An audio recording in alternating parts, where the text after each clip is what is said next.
How everybody doing? It's Chris Drummond from Progressive Action. You see the heading. Transit don't do anything about their supervisors. They let them run rogue. And we all know what's going on with Trammell. I'm going to get straight to it. It's interesting because since Trammell was attacked at Bedford Park, instead of Transit taking some action to support the employee who was waiting to get on his train during his break and got attacked, they've kind of piled on. They've been coming at Trammell relentlessly. And what's crazy about that, I worked at 2 Broadway. And if you out on comp, they usually don't give you any discipline until you get back. I've seen some very serious cases that our brothers and sisters have gotten into. And Transit held off on the dans and the discipline and having them come down. Sometimes they have you come down. You sit there for a few hours and you go back home and you go right back on comp. In Trammell's case, they've been hitting them with discipline relentlessly. Things that from years ago. And they've been hitting them and coming after him with Dan after Dan after Dan. And culminating to his termination. And like I said, I've never seen that happen. And another thing I never seen happen was if SAR, Special Investigations Review, like if you get in trouble, dual employment, another situation, SIR is their investigative arm. So their internal affairs, it ain't their internal affairs because they don't go after supervisors. But when an SIR can recommend discipline. Trans is looking for their labor, is looking for their input. Same thing with EEO. And they said they didn't want to pursue. There was nothing there with Trammell's case. They didn't deem it a threat, and Transit went forward with it. That's bizarre. That's strange. That ain't how I seen things done. So listen, we know how they do. You know the company we work for. You know, they want, and the crazy thing is like we're in the political season for us in the presidential election. And these are Democrats. That's why I don't believe in that no more. I have social issues that I care about.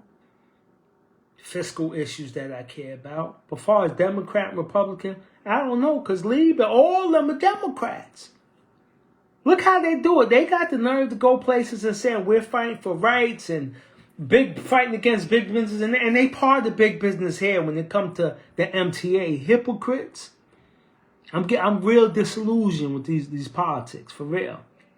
And it's all, I know the curtains, man. I know I look like Al-Qaeda. I know. What can I tell you? My wife got the office upstairs. This is where I'm at. This is where I'm relegated. That's funny too, bro. You didn't first want to tell me that. But that being said, the curtains and all that, yeah. I'm a hostage. But that being said, that this company and this party and those in Albany are full of it. Again, if our hazard pay didn't prove that these politicians just provide lip service. I was eating some almonds, excuse me. Just provide lip service. Well, I don't know what to say. So everything surrounding Trammell, you know, that's how they do. Par for a course. They was coming after him. You know, they come after the fighters. That's part of the, we know how it go. That's how it go. But Progressive Action ain't going nowhere. And they fools, because I ain't going nowhere. Well, if I'm here, if you try to move like that, like you did with Trammell, I'm still not going nowhere. Don't make a difference. Do what you got to do, Transit, TA. I'm not going nowhere. I'm going to continue to advocate worse. And Trammell's going to be worse. He know enough about this system and how everything run to last him a lifetime. He could take it. He could go to state and do concerts and lectures on how unfair this company we work for is. How this company, like I said, don't do anything to their supervisor. Let's talk about Surrender. I know him. Tremel was talking about earlier about he accused a conductor of throwing his bag out on the tracks. I represented that conductor. And he lied. That was a bold-faced lie. If you had seen where he accused him of throwing his bag, it's a joke. He didn't stop service to get his bag. He didn't pull the cord to get his bag. He said this conductor lied and said this conductor. I went up to the then director of labor relations and said he's a liar. There's no way logistically that happened. He says he caught the conductor on the phone. The conductor was enraged and just said, yo, I'm going to throw your bag. There's a lot of things that people do when they're enraged. And this guy just a bold-faced lie. And the conductor wasn't charged for that. He was charged for the phone, which I don't think he was on the phone. But this guy, Surrender, is as corrupt a TSS, a supervisor as it comes. There's a union rep right now, popular union rep, who Surrender tried to concoct charges against him. He really was trying to, I guess he didn't know. Because I told him to leave him alone. This rep told him he better back up. This now rep was going to rip his head off. And he was to rip his head off in defense of himself. Because this is the type of supervisor he is. And management has been warned and told about him, and they've done nothing. And he goes to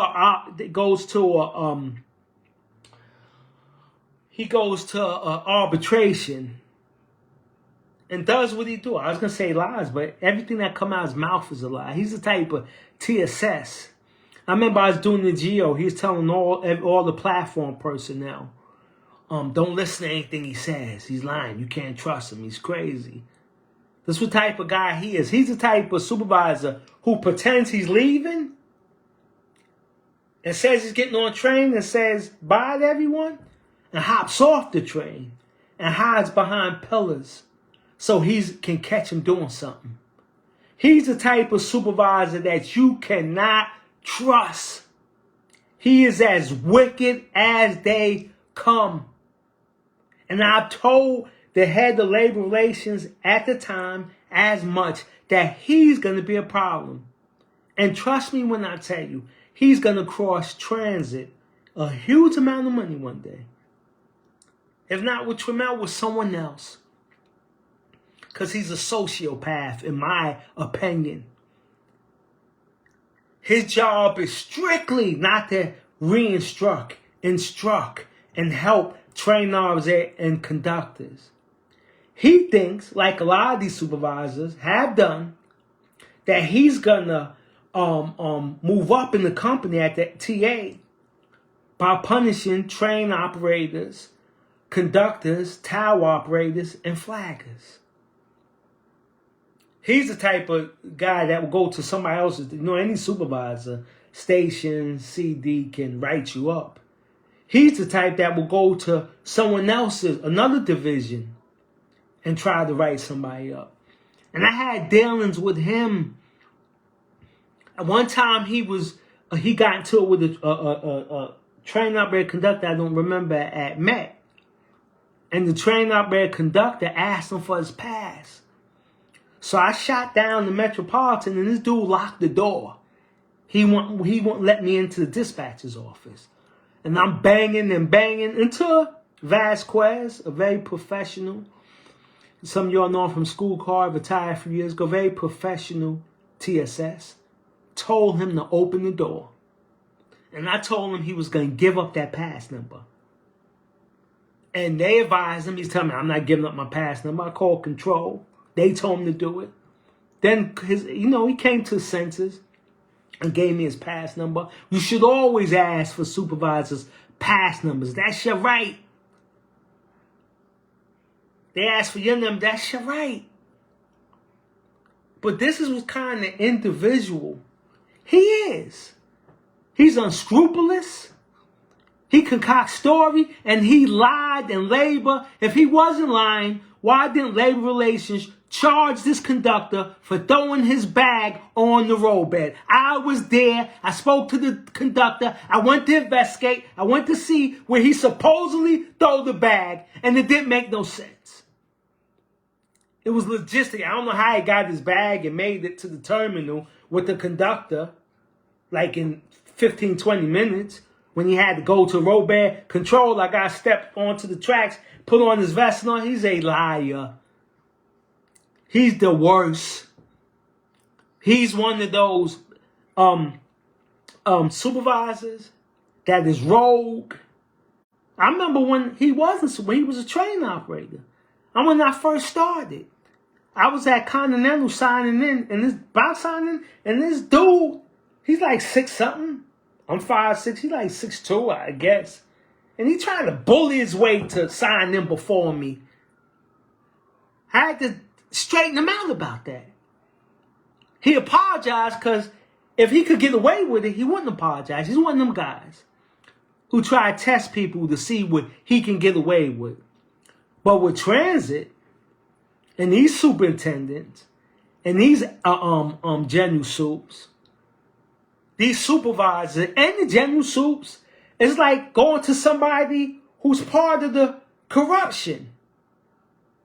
Like you locked up and something going on, and somebody runs to the warden or something.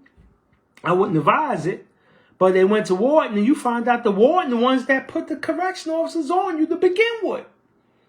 He's the one pressing you, extorting you. It's his ring.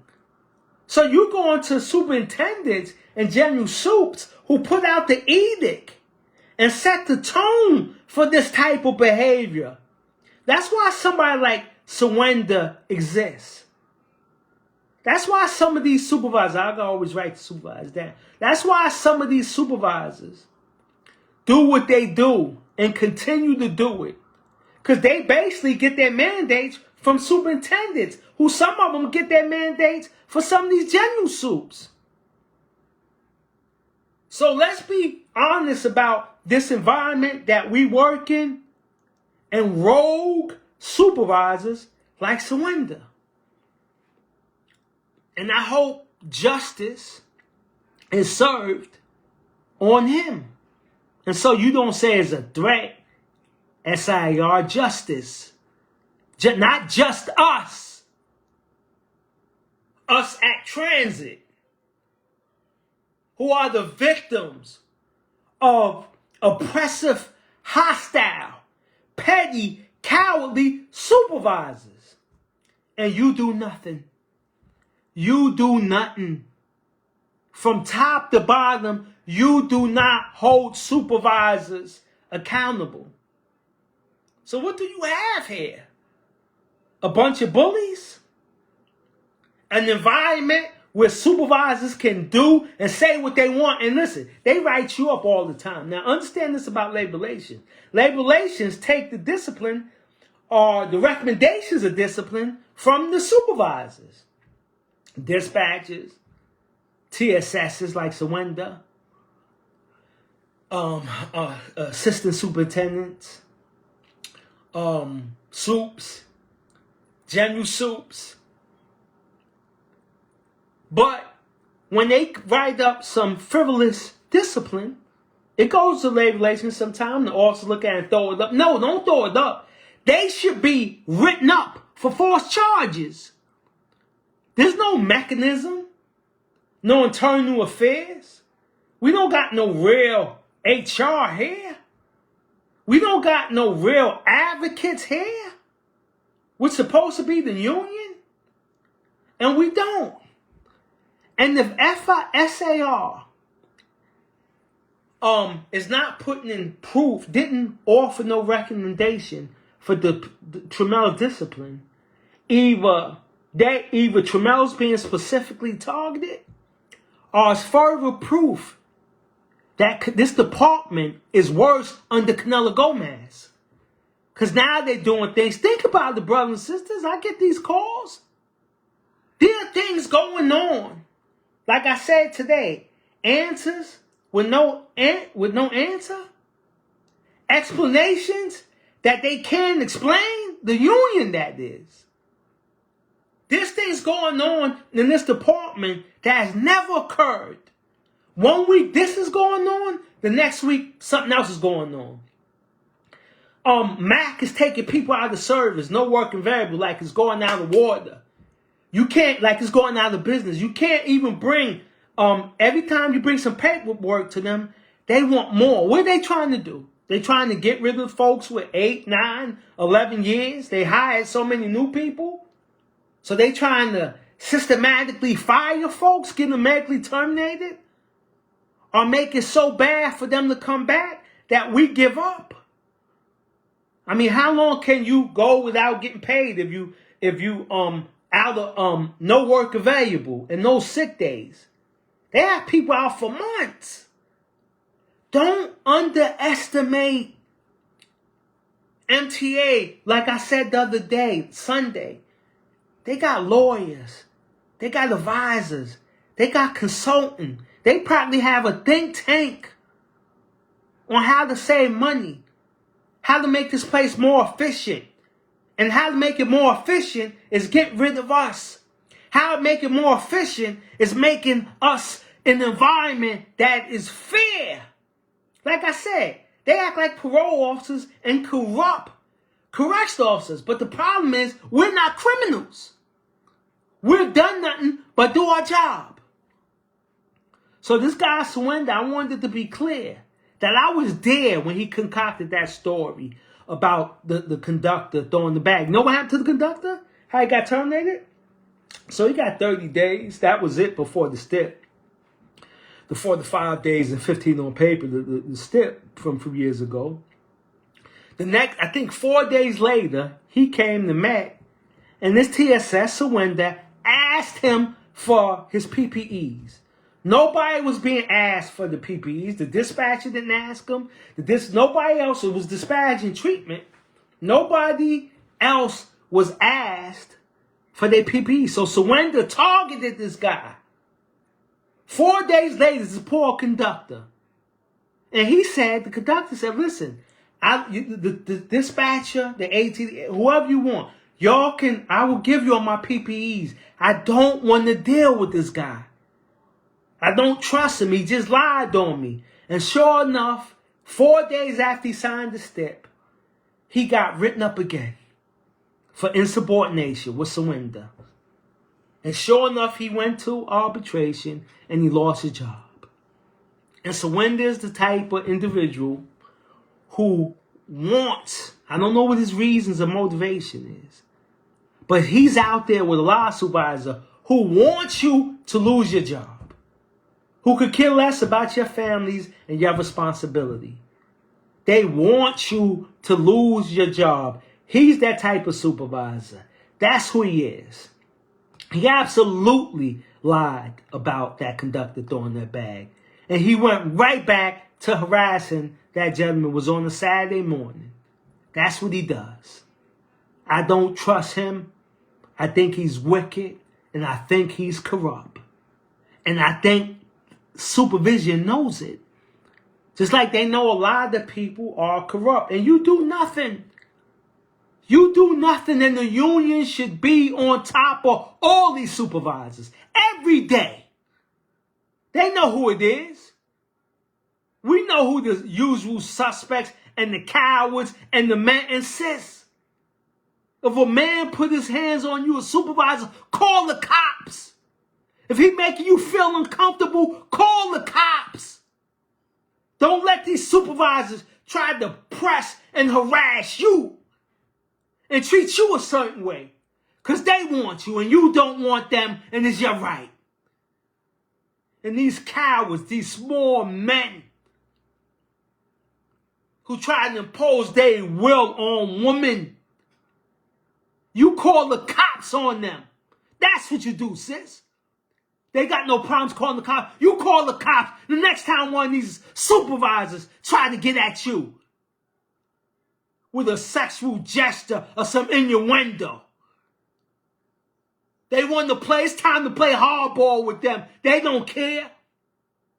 And I don't care. Just know. That's why I fight. They can do. That's why I fight. They can do what they got to do. Nothing. When the time comes, it's in Jehovah's hands. It's in Jehovah's hands with Tremel. All we can do is fight and stand up. And who stood up more than Tremel? And yet Tremel, he's the type to make us go, wow.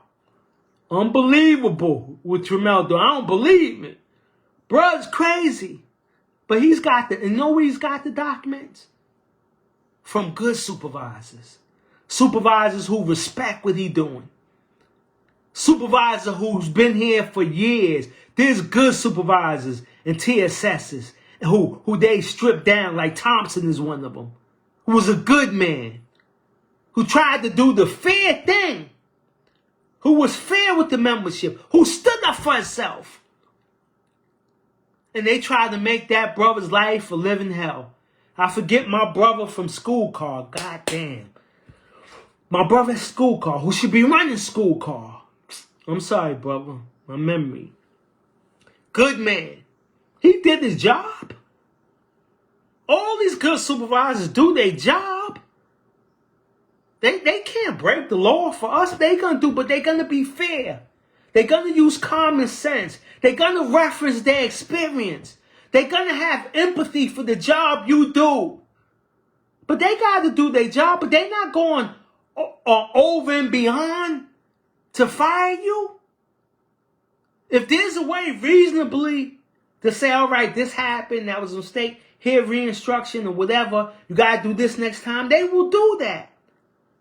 But if something they all do their jobs, the good ones. But they're not trying to hurt nobody. They're not trying to add charges, concoct charges. And this company promote all the worst supervisors. All the worst supervisors get promoted to line soup and general soups. The worst. At the rate it's going, Surrender will be the president of the TA in 10 years. That's what they do. They don't care about anybody that legitimately cares about the rank and file. They do not care, and they prove that day after day. And I'll be surprised when I be seeing who's a superintendent and who's a general soup and who they made the soup. The worst, they reward the worst supervisors. They reward the worst ATDs. They reward the worst dispatchers. They reward the worst superintendents. They reward the general soups. They reward these people for punishing us, and there's no recourse. There's nowhere to go. There's absolutely nowhere to go. Everything they have lined up is a farce. EEO is a farce to protect them. They tell members if you don't want to go their way. Somebody from EEO one time told one of our sisters, well, if you can't wait what we're doing, we're going to take the guy who you accuse inside, and you're going to have to get some outside help. That's what EEO said. SAR, they don't care. HR, we have no HR. We have nowhere to run to. We don't even have a union to run to because of the union. You know what? An MOW maintenance away. Just ask them. Ask them in signals. Ask them in track. Ask them in structure. Do supervisors in MOW get demoted?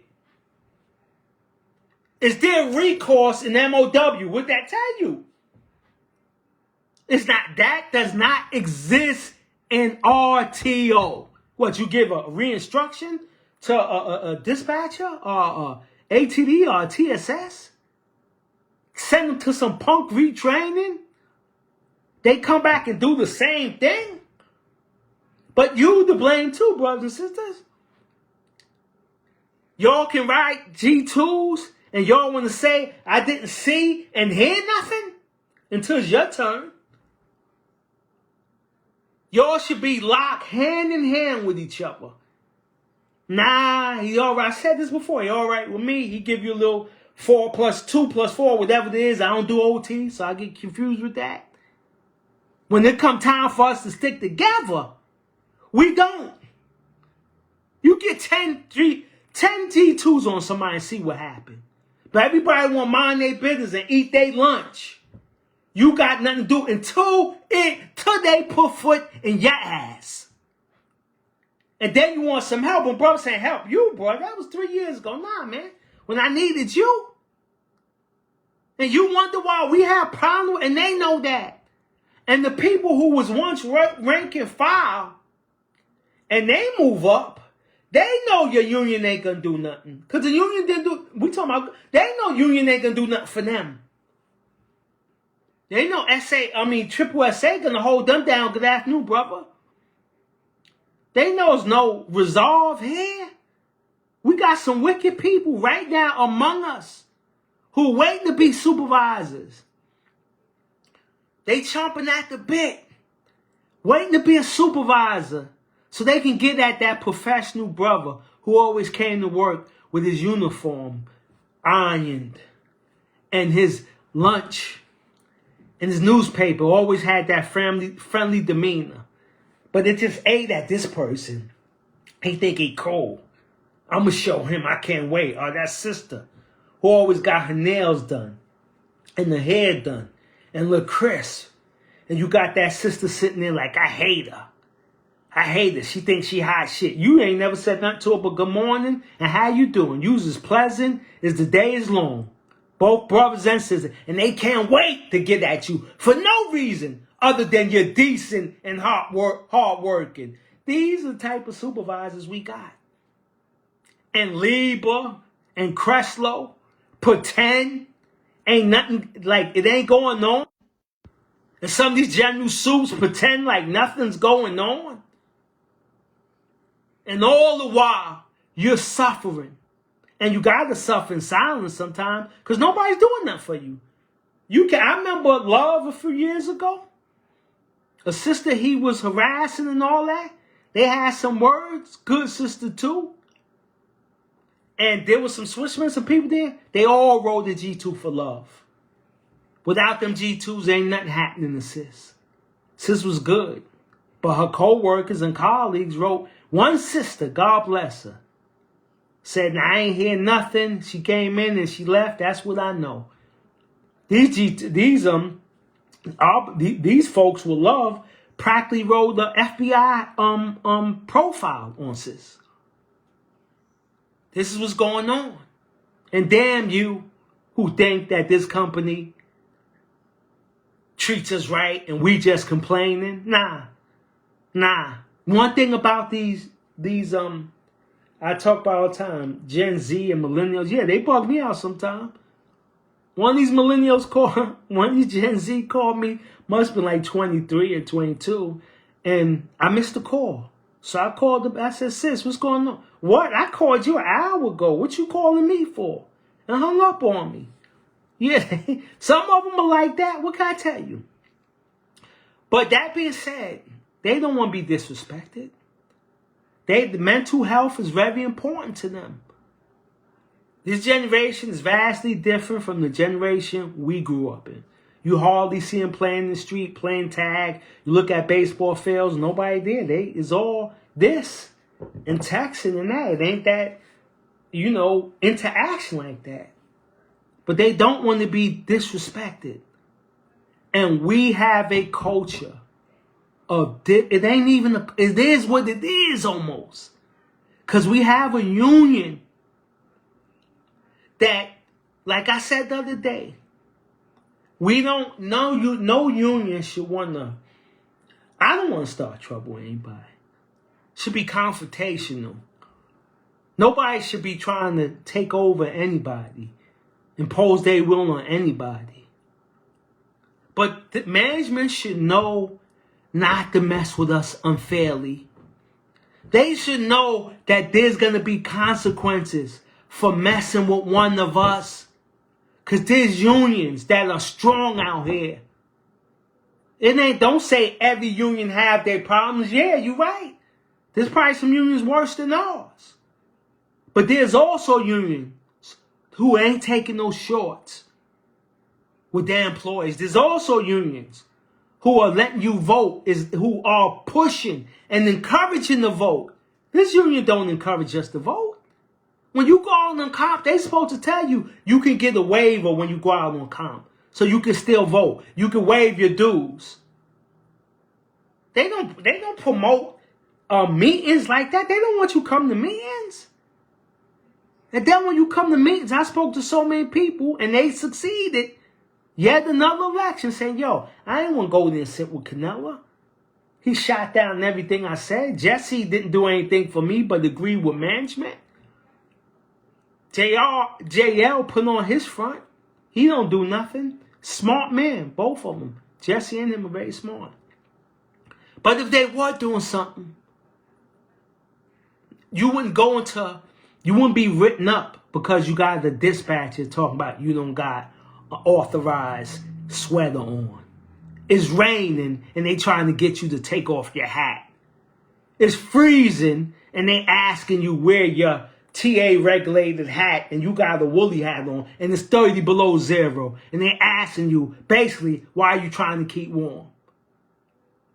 You 2 minutes late and people writing you up. You got people talking to you sideways, so disrespectful, and they know if they did that in these times we live in, people jumping on people anyway because we live in a criminal environment to begin with. You think these supervisors walk around in the street ever in their life talking like that?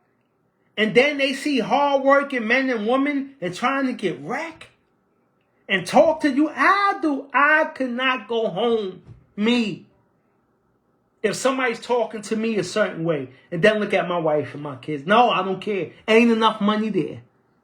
Ain't enough money in the world for you to think that you can talk to me any way you want. No, it ain't. Ain't enough money or overtime to think that you're going to talk to me any way you want. It ain't happening. Are you going to make some aggressive movements towards me? It's even their body language, turning their back to you. The way they're pointing when they talk to you. The tone, the cadence of their voice. This is the environment that's been nurtured by management and Lieber and that board and Creslow and these actos could care less. They condone it. Or it's willful ignorance pretending it don't exist. That's what's going on. And if we continue that way, particularly in RTO, if we continue that way, where's this going? What's going to be the end result of this? Where is this going to end? Is there any point of no return of this disrespect and the lies? And what happened to Trammell is a byproduct of management, upper management, upper management condoning this. Condoning the lies and the abuse and the bullying. And we got a union that talk that you just gonna bribe? Bully? Your way into office? And that's another thing. Why should managers care when you got reps on the side kissing supervisors' asses? Trying to clear a pathway for them when they go back to their tools. And they nurtured, you remember I threw you a bone, supervisor this, supervisor that, wink wink. Advising, like Ken Rivera told her, at 2 Broadway, gonna tell a member, it don't look good. Scaring the member. It don't look good. What kind of attitude is that for a rep? Or Jesse, I don't give advice. Somebody called me from 2 Broadway a day. Yo, it was full till there wasn't even no chairs. People standing outside. That's how bad it is. And half the people shouldn't have been there. 90% have been there anyway. Who want to come to work and got to go to? Think about that. School, everybody's on detention every day. Everybody's on edge. How can you operate like that? I say it all the time. How can you live like that? Everybody's on edge every moment, and supervisors, men and women, walking around with their chest pumped out, trying to nitpick on everything. And when you get hurt, trying to dissuade you from going out. You got supervisors say you better not be lying. They got cameras there trying to dissuade you. Oh, why don't you take a few days, go at home, you'll be all right. People get punched and all that, and they trying to assault and spit on. And supervisors is trying to convince you not to go out on comp, to convince you, have a stiff lip, poke your check out, take it like a man and woman. It's part of the job. Like we subhuman. The things we gotta endure, they don't. They don't. Imagine, let me just tell you how they think about us. Just imagine if you were a station agent, how you feel about cleaners. And if you're a conductor, how you feel about station agents. And if you're a train operator, how you feel about conductors. And if you're an ATD or if you're a tower operator, how you feel about train operators. Are you an ATD? How you feel about tower operators? And you're a TD? How you talk about the ATDs? And how you a soup? How you talk about the other soup? If you're a line soup, how you talk about the other soups? Or if you're a soup, how the general talks about you, and how the actor feel about you. Now multiply that by 50 times.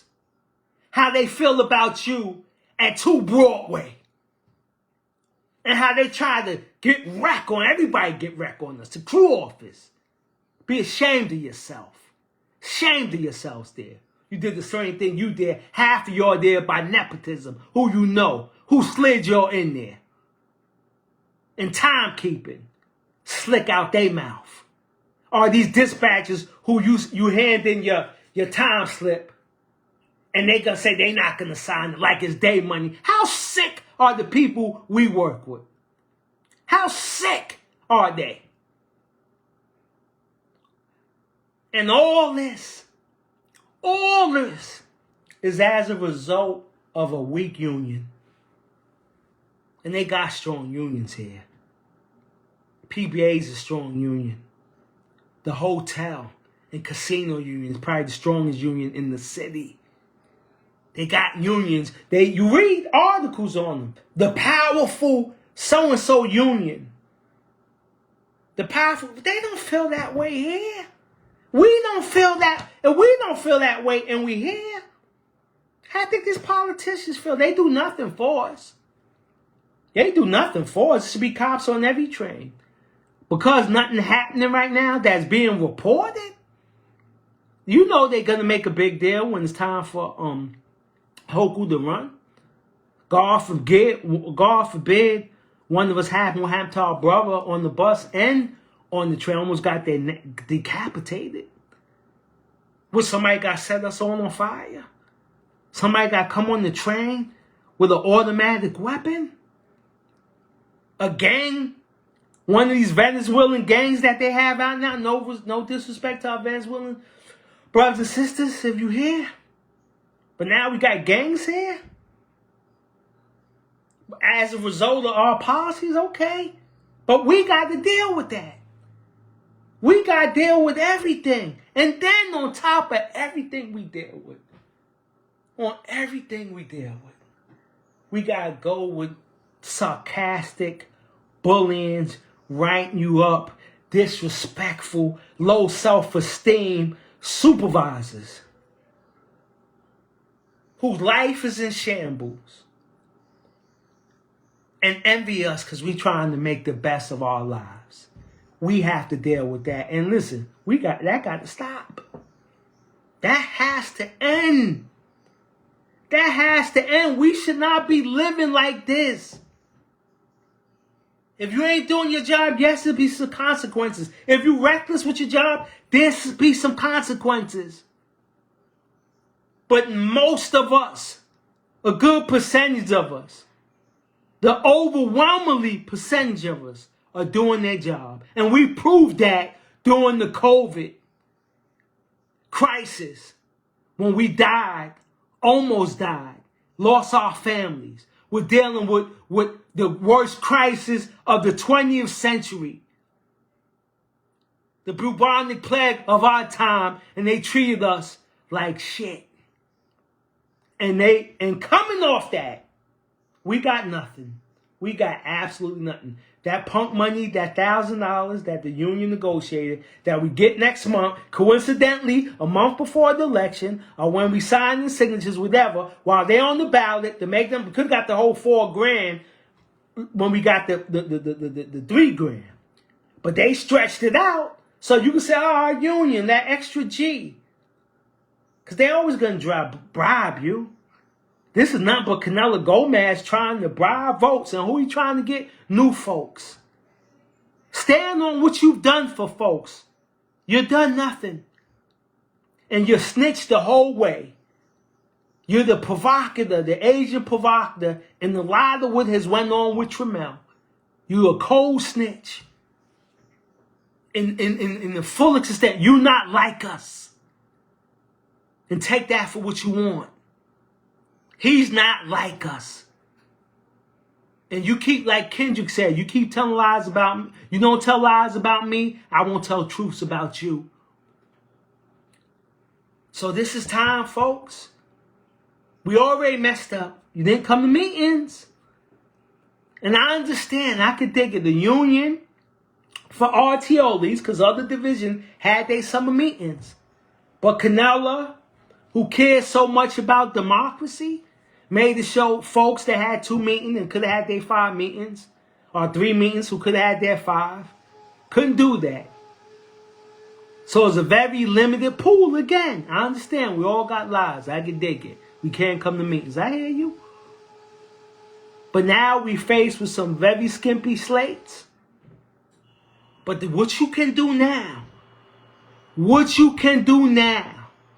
of all indignities that we faced during COVID, a VP that's only been an embarrassment, a VP who's literally buying TVs and air conditioners. I've done that. I don't ask for nothing for it. Years ago. I wasn't even in office. If I have it, I always do for the membership. And we all should do for each other. That's what brothers and sisters mean. But this guy's literally trying to bribe the membership. Camaraderie, where's the camaraderie? You eat, you drink beer, and you leave. Where's the camaraderie? All I see here is broken folks. All I see here is fear. All I see now is folks running for the hills, trying to get out of here. Folks who saying, yo, I wanted to stay here till I put my kids through college. I'll pay off my house, but I can't. I can't take it anymore. I'm going to have to make do. When you leave here, you should be sitting on your rocking chair, on your porch, relaxing, being around your loved ones, playing golf, basketball, checkers, swimming, vacation, whatever you want, your heart desires. If you can make it there. But how can you make it there? With a company that doesn't care about our toxic environment, with a company that doesn't care about our safety, with a company that don't hold supervisors accountable, a company who don't want any voices of opposition because they want to do what they want, and they call themselves Democrats, supposedly care about democracy. I don't see it. I don't see it. And finally, in addition, a union that's filled with ass kissers, a union filled with folks who want to do nothing more than not go to the job that they was trained for and not go to their tools, and is willing to do anything not to be in that tower. not to get on that train, not to be on that platform, not to have that broom in their hand, not to be on that track, not to be in them quarters, will do anything, and has done anything, and who has absolutely sold us out. What does Canelo Gomez stand for? What does he stand for? He's the party promoter. His name is Triple G. That's his nickname. But that acronym for me, GGG, is Gomez got to go. Gomez got to go. He has to go. And his gophers with him, we know who the good reps are, but we know who the bad ones are. And we really know the ones that don't care. This is hard work. And people ask me, is this harder than being on your toes? If you're doing your job, yes. Yes. If you're doing your job, they can't pay you enough. Yes, it's taxing work. It's selfless work. It's work some of us, our brothers and sisters, absolutely don't appreciate. It's hard work. You can use, nobody here losing their family. Because some of them are working home like JL. They're not losing their family. Some of these folks is not losing their families. And there have been reps who have lost their family vis-a-vis their dedication to the membership and our brothers and sisters. Not here. It ain't happening. And I'm very fortunate that I have an empty nest. I'm very fortunate the member of Progressive Action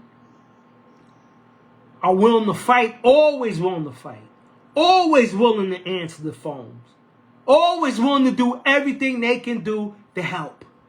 Canelo Gomez was never meant to be the vice president. Never.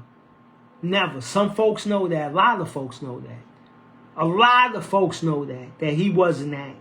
That wasn't him. It was a fluke. And he proved it. He has proven that he was a fluke and he wasn't prepared for the responsibility and the stature that comes with being a vice president. It's a privilege and an honor to be a union rep.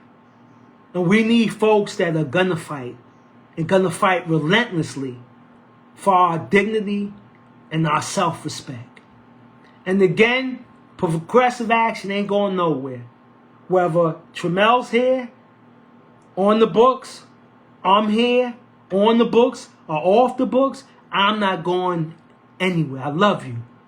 And people say that. I used to say people getting on stage like, performers, like I just want to say I love you. People throw that word around. Men use it when they don't mean it. Women use it when they don't mean it and they want something. But I'm telling you, I walked around and you talk to brothers and sisters, I love you. You're the most decent folks I've ever met in my life. That's a fact. Everybody be safe and take care. We'll talk soon.